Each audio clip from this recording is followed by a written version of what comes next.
It's been probably almost 1.5 year, I think almost क्या हो ही गया है, 1 साल 8 महीने हो गए हम लोग को यहाँ पे आके।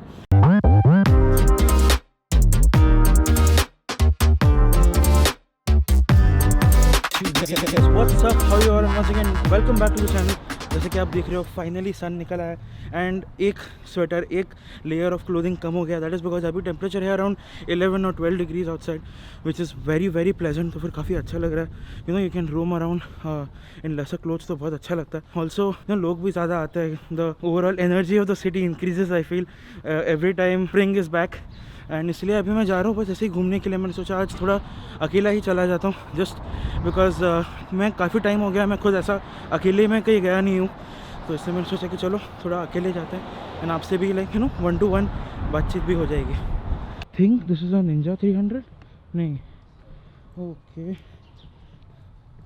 This looks like a Ninja 300। कहीं भी कावासाकी का बैचिंग नहीं है, बट मैंने न्यूयॉर्क में ये भी देखा है कि यहाँ पे निंजा 300 वाला जो डिज़ाइन है, that same design is used in an electric bike, और वो डिज़ाइन वाला इलेक्ट्रिक बाइक बेचा जाता है। I think it was one of those. You know the best part about living in a neighborhood that I'm living in right now is ये ऐसे सारे parks है and you have the river, बोलो river या sea, I don't know, like I think ये वाला part can be called as a river because ये Hudson और ईस्ट रिवर मिलके जो नदी आती है ये उसका एक्सटेंशन है। फिर वहाँ पे वेरेजानो के आगे you can call it the sea या फिर bay, but ये like living near a water body and then like ये इतना वॉकिंग डिस्टेंस पे ये इसका होना काफ़ी अच्छा लगता है, specially because sometimes you just want to come, you just want to sit, you just want to relax if you are specially too stress. तो फिर ऐसे जगह पे रहना एंड ऐसा एक पार्क घर के पास होना इज़ वेरी वेरी बेनिफिशियल। खैर मैं तो ऑब्वियसली मुंबई में बड़ा हूँ, तो फिर मुंबई का जो वर्ली सी फेस है वगैरह, specially like if I have my stressful days, तो मैं क्या करता था कि मैं रात को गाड़ी निकाल के आराम से सी फेस के पास जाके बैठता था एंड लाइक घंटों घंटे just going over there, sitting there, maybe like listening to music, but even then listening to music जो waves का आवाज़ आता था, that used to be very peaceful. I do miss that because Worli sea face पे जाके रात को 1 या 2 बजे आराम से रिलैक्स करने का जो सुकून है वो तो नहीं मिलता, बट फिर भी like this is also not too less, it's also very nice. वैसे अभी अपन जा रहे हैं ब्रुकलिन के डम्बो में, because Dumbo is like one of those places. मैंने कहा वर्ली सी फेस, तो वैसे ही डम्बो जो है that is one of those places in New York city जहाँ पे जाके मुझे बैठना बहुत अच्छा लगता है, काफ़ी सुकून मिलता है। वहाँ पे भी थोड़ा बहुत वेव्स वाला आवाज़ आता है। सो अभी मैं यहाँ से फेरी लूँगा, फेरी लेके I am going to Dumbo. वहाँ पे जाने के लिए ऑलमोस्ट 1 घंटा लगेगा, but yeah that is what we are doing right now.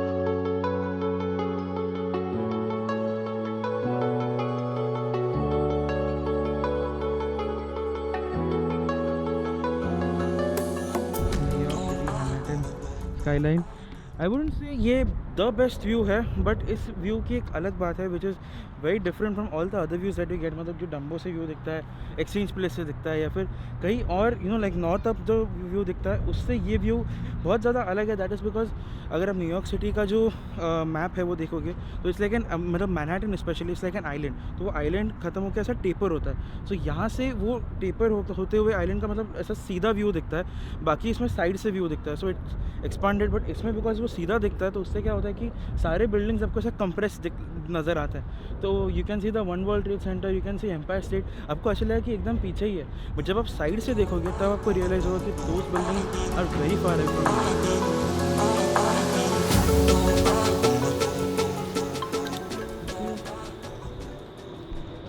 Riding the ferry after a really really long time. I miss taking the ferry as my everyday commute. 2-3 महीने तक मैं ऐसे ही एक फेरी में हर रोज़ जाता था रॉकवे बीच तक, एंड देन वहाँ से वापस आता था सनसेट के टाइम पे अराउंड 4 और 5। तो बहुत ही खूबसूरत सनसेट दिखता था फेरी से। एंड फेरी का एक बेस्ट पार्ट मुझे लगता है कि हर रोज़ ये ऐसा वाला व्यू देखने मिलता है। ऑब्वियसली न्यूयॉर्क सिटी स्काईलाइन,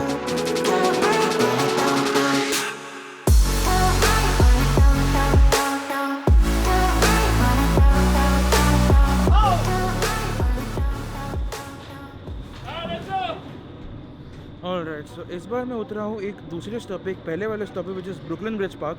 हमेशा लाइक डायरेक्ट डम्बो के पास उतरते हैं, बट दिस टाइम मैंने एक पहले वाला स्टॉप लिया, एंड दैट इज़ बिकॉज मुझे ये वाला साइड एक्सप्लोर करना था ब्रुकलिन ब्रिज पार्क का। जो हम लोग लाइक डम्बो वगैरह तो काफ़ी बार जा चुके हैं। यहाँ पे एक ऐसा स्पॉट है जो मैंने काफ़ी सारे फ़ोटोज़ में देखा है, जहाँ पे लाइक फ़ोटोग्राफर्स काफ़ी बार टाइम लैप्स लेने के लिए, फिर लॉन्ग एक्सपोजर लेने के लिए आते हैं। I couldn't find it any time. तो अगर मुझे वो वाला स्पॉट मिला तो आपको ज़रूर दिखाऊंगा, एंड थोड़ा बहुत यहाँ पे भी चल के एक्सप्लोर करते हैं, बिकॉज यहाँ पे मैं पहले आया नहीं। This is called peer 6।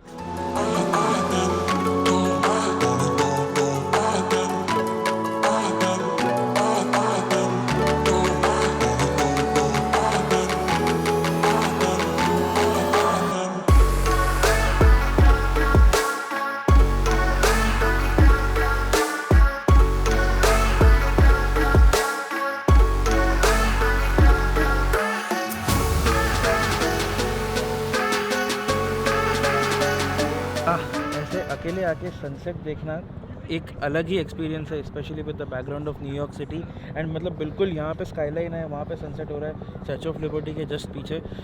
Drone अपना उतना दूर जाएगा नहीं, so I couldn't take any shots because इस एरिया में स्पेशली काफ़ी ज़्यादा वाईफाई रिस्ट्रिक्शन है। हाँ, अगर बड़ा ड्रोन होता जिसमें radio frequency and not WiFi तो काम कर जाता, because my Mavic Mini has radio frequency, तो फिर it can not fly any higher, मतलब वो 10 फीट के ऊपर भी नहीं जाएगा, ऐसा इशू आ जाता है। But anyways I really love coming to like parks या फिर coming to such places and then sitting alone for some time, because ऐसा खुद से बात करने के लिए, थोड़ा बहुत सोचने के लिए टाइम मिलता है। एंड वैसा ही मैं कुछ सोच रहा था, आई डेंट इवन रियलाइज़ कि it's been probably almost 1.5 year, I think almost क्या हो ही गया है, 1 साल 8 महीने हो गए हम लोग को यहाँ पे आके। एंड टाइम कैसे बीत जाता है पता ही नहीं चलता। बट अभी इसमें इंपॉर्टेंट एस्पेक्ट एक है, the people you spend your time with या फिर the people you meet during your journey. Luckily I have found really good people throughout my journey, जब से मैं यहाँ पे आया हूँ टिल नाउ। अभी तो मतलब my roommates are good, my other friends are very nice, I made some new friends, कुछ लोग बिछड़े एक्सेट्रा एक्सेट्रा। बट ओवरऑल जो जर्नी रहा है दैट आई फील कि has been much easier due to the friends, specially because they make you feel like home. And even though you are far away from your best friends जो आपके home country में थे, या फिर your parents और relatives, but यहाँ पे एक दोस्त वो सारे रिलेशंस का काम करता है। ही टेक्स केयर, ही और she takes care of you. अगर तू सही है तो ठीक है या नहीं है, मे और may not be your roommate, like for in my case I am really lucky कि मेरे रूममेट्स ही इतने अच्छे हैं कि like they are really caring. जो मेरे बाकी के दोस्त हैं तंसमय तेजस वगैरह, वो भी बहुत अच्छे हैं। आई थिंक मैं तो सिर्फ अभी बड़बड़ किए जा रहा हूँ जस्ट बिकॉज वो सुकून मिलता है, और फिर पता नहीं आदमी एकदम निर्वाणा में चला जाता है, पता नहीं क्या क्या सोचते हुए। तो वैसा ही कुछ फील आ रहा है। एंड ये अभी जो ठंड है ना, वो वैसे वाली ठंड है कि आप इंडिया में किसी हिल स्टेशन में जाओ और फिर वो शाम को बस लाइक थोड़ी थोड़ी हल्की सी ठंड पड़ने लगती है कि आप एक हुडी पहन के जाओ, बट शाम तक like you start feeling cold, वो वैसा वाला ठंड है। तो आई थिंक मैं और ज़्यादा नहीं रुकने वाला यहाँ पे, बिकॉज अभी सनसेट होने के बाद तो और भी ठंड बढ़ेगी। ऑल्सो पानी के पास है, तो like you'll obviously feel colder. But do let me know in the comments जो मैंने कहा, if you relate to it, specially if you are outside, and if not then probably आप शायद नहीं करोगे। But those people who stay away from home, not just any other country but it just out like away from your home, you will I'm sure you guys will relate to this. So I'm back home and honestly बताओ तो I really enjoyed the day. मतलब ऐसे बाहर जाना, थोड़ा अपने आप में बैठना, like thinking, relaxing वगैरह, taking some shots. I totally enjoyed this day. I think I'm going to do this much more often than before. But do let me know how you like this different kind of a vlog जो मैंने बनाया, and बिल्कुल भी like करना मत भूलना अगर आपको बाकी सारे शॉर्ट्स अच्छे लगे। तो मिलता हूँ मैं आपसे नेक्स्ट व्लॉग में, तब तक के लिए stay safe, have fun and peace out. And yeah ज़रूर इंस्टाग्राम पे फॉलो करना, link will be there in the description box.